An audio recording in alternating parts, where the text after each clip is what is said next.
മിഹിറിന്റെ കുടുംബത്തിന്റെ ആരോപണങ്ങൾ തള്ളി കൊച്ചി ഗ്ലോബൽ സ്കൂൾ അധികൃതർ. ജനുവരി 14-ന് മിഹിർ ഉൾപ്പെടെയുള്ള സംഘം മറ്റൊരു കുട്ടിയെ മർദ്ദിച്ചുവെന്നും ജനുവരി 15-ന് മിഹിറിന്റെ രക്ഷകർത്താക്കളെ സ്കൂളിലേക്ക് വിളിപ്പിച്ചുവെന്നും സ്കൂൾ അധികൃതർ പറയുന്നു.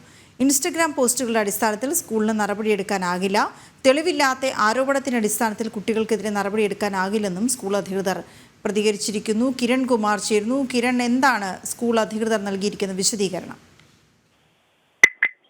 വീണ, ഈ തൃപ്പൂണിത്തുറ ഗ്ലോബൽ പബ്ലിക് സ്കൂളിലെ വിദ്യാർത്ഥിയായിട്ടുള്ള 15-കാരൻ മിഹിറിന്റെ ആത്മഹത്യയുമായി ബന്ധപ്പെട്ട് നേരത്തെ രക്ഷിതാക്കൾ ഉന്നയിച്ച ആരോപണങ്ങൾ തള്ളിക്കൊണ്ടാണ് സ്കൂൾ അധികൃതർ രംഗത്തെത്തിയിരിക്കുന്നത്. ഇത് സംബന്ധിച്ചുള്ള വിശദീകരണം നൽകുന്ന വാർത്താക്കുറിപ്പ് നേരത്തെ സ്കൂൾ അധികൃതർ പുറത്തിറക്കുകയുണ്ടായിരുന്നു. ഇതിൽ പറയുന്നത്, കുടുംബം ആരോപിക്കുന്ന തരത്തിൽ കുട്ടിക്ക് റാഗിങ് നേരിടേണ്ടി വന്നിട്ടില്ല. സ്കൂൾ അധികൃതരോ ഇത്തരത്തിൽ റാഗിങ്ങോ ബുള്ളിങ്ങോ പ്രോത്സാഹിപ്പിക്കുന്നവരല്ല. സ്കൂളിന്റെ നിലപാടുകൾക്ക് വിരുദ്ധമാണ് ഇത്തരം കാര്യങ്ങൾ.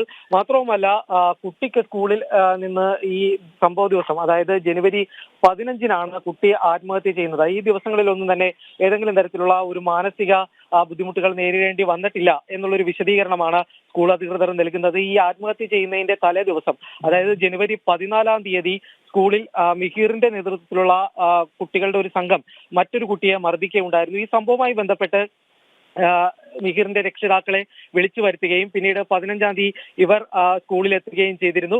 ഈ ദിവസത്തെ CCTV ദൃശ്യങ്ങൾ അടക്കം പരിശോധിക്കുമ്പോൾ കുട്ടി ഏതെങ്കിലും തരത്തിലുള്ള ബുദ്ധിമുട്ടുകൾ കാണിച്ചിരുന്നില്ല. കുട്ടി സാധാരണ രീതിയിൽ തന്നെയാണ് സ്കൂളിൽ പ്രവർത്തിച്ചിരുന്നത്, വന്നിരുന്നത് എന്നടക്കമുള്ള ഒരു വിശദീകരണമാണ് ഇവർ നൽകുന്നത്. കുട്ടിയുടെ പെരുമാറ്റം സാധാരണ രീതിയിൽ തന്നെയായിരുന്നു.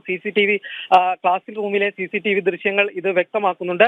സ്കൂൾ ബസ്സിൽ കയറിയപ്പോൾ മുതൽ മിഹിർ ഉറങ്ങിപ്പോയെന്ന് ആയയെ ചോദ്യം ചെയ്തപ്പോൾ, ആയയിൽ നിന്ന് വിവരങ്ങൾ അന്വേഷിച്ചപ്പോൾ മനസ്സിലാക്കാൻ സാധിച്ചിട്ടുണ്ട്.